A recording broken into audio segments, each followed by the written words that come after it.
Hi, and welcome back to Thone's James Nibbles number 30. Qualities needed in trials, part 3 of 4, hearing. Hearing. This comes from, of course, James chapter 1, verses 19 through 21. When we talk about the importance of what we hear. And why is this in the Bible? Hearing the word is so very important. That's what we're talking about here. We're talking about hearing the word. Why is this in the Bible? Hearing the word is very important. Okay. Communications.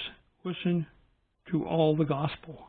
Not just your favorite part of the gospel. Not just the part that Pastor preached on last week.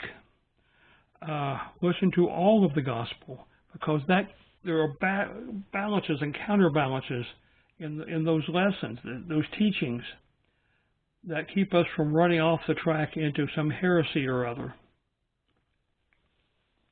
Application to me. Hearing is used in two ways in these verses. First, the term translated filthiness is often applied to earwax, and thus the inability to hear.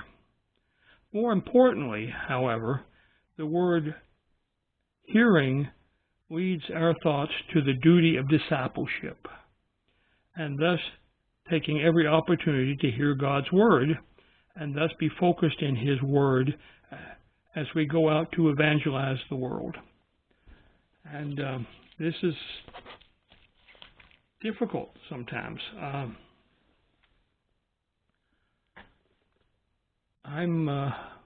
Our church is doing an outreach thing tomorrow.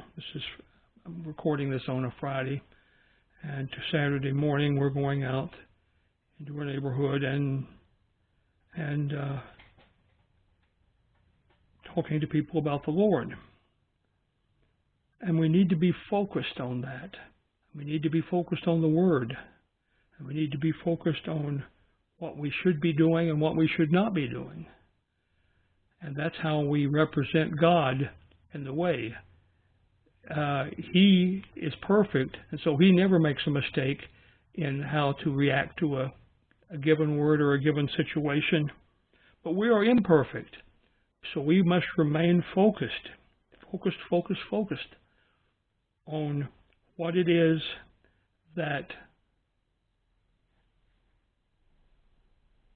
the person that we're talking to needs, what they will accept at that particular moment, and how to best express that thought from the Scriptures to them. And that's, sometimes that's compassion, and sometimes it's love, and sometimes it's more scholarly. But that's the focus that we need. God will tell us about the methodology if we just keep focused on Him. God leads us with, listen to my word, and then spread it to the world. We listened to His word. We got saved as a result of that. Now we learn more about His words in more detail as we take a discipleship class or a new Christian class, whatever your particular church happens to call it. There's generally a class where there's more specific knowledge that's imparted rather than just the Roman Road or reading from the Gospel of John or whatever, whichever methodology you use to teach a person about Christ before they're saved. Now we got to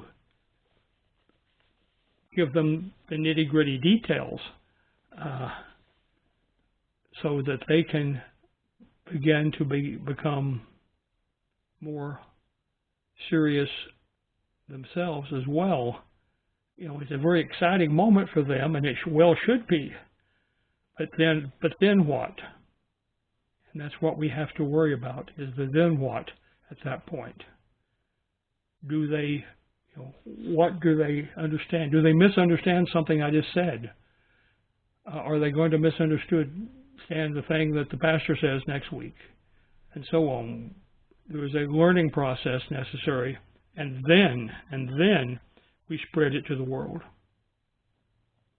My response: Lord, thank you for understanding our emotions, our love, and our confidence.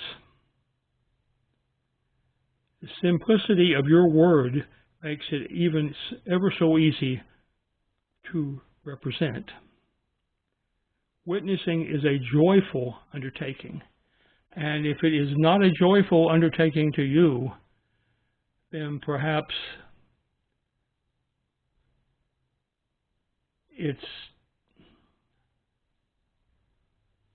you better think about it some more.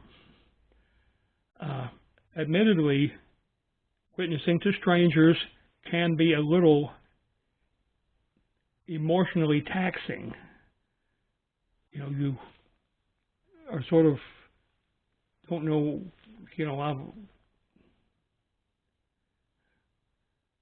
I've knocked on a door and been told, basically, I just started my sentence about I'm here representing and so on, and a rather large man says, "We don't do the Bible here," and slams the door.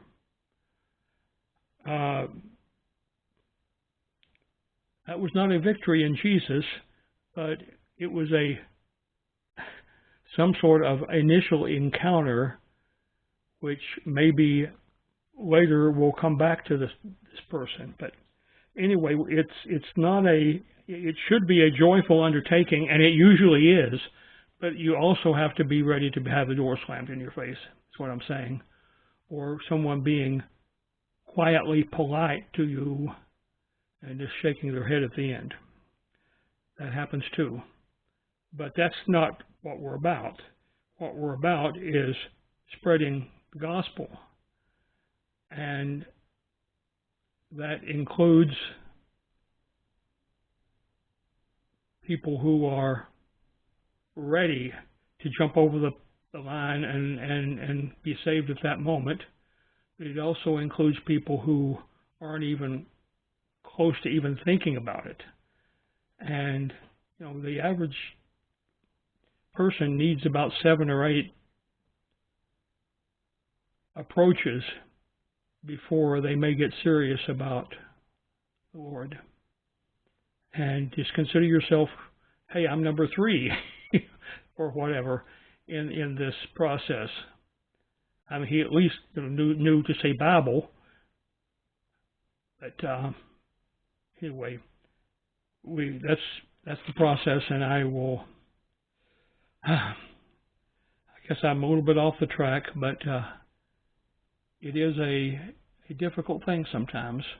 But it should always be a joyful thing in the long run. We'll talk to you next time.